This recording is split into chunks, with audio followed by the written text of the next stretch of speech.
বহুতো ছাত্ৰ ছাত্ৰীয়ে মোক হোৱাটছআপ দিয়ে, সুধে দাদা এডিআৰিত যে OMRখন আপোনালোকে দিয়ে, এনসাৰ কিটো পাব্লিছ কৰি দিয়ে, মেডিকেল বা হেল্থ ডিপাৰ্টমেণ্টৰ পৰীক্ষাত আপোনালোকে কিয় নকৰে? আগতে আমি কৰা নাছিলোঁ, কিন্তু এইবাৰ জানুৱাৰী মাহত হৈ যোৱা টেকনিক্যাল পৰীক্ষাৰ এনসাৰ কি আমি 12 এপ্ৰিল তাৰিখে প্ৰকাশ কৰিম। আৰু যিসকলে OMRখন সংগ্ৰহ কৰিব বিচাৰে তেওঁলোকেও 50 টকা দি OMRখন সংগ্ৰহ কৰিব পাৰিব। আৰু যিসকলে এনসাৰ কি চোৱাৰ পিছত এনসাৰ কি চেলেঞ্জ কৰিব খোজে তাৰ বাবেও আমি সুবিধা কৰি দিম। অৰ্থাৎ স্বচ্ছতা সকলো ক্ষেত্ৰতে।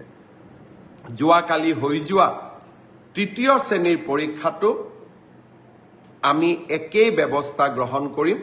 মই ইতিমধ্যে আমাৰ স্বাস্থ্য বিভাগক কৈছোঁ যে এডিআৰি পৰীক্ষা যেনেকৈ আমি নিকাকৈ অনুষ্ঠিত কৰিছোঁ, আমি স্বাস্থ্য বিভাগৰ পৰীক্ষাও নিকাকৈ অনুষ্ঠিত কৰিম, শিক্ষা বিভাগৰ পৰীক্ষাও নিকাকৈ অনুষ্ঠিত কৰিম।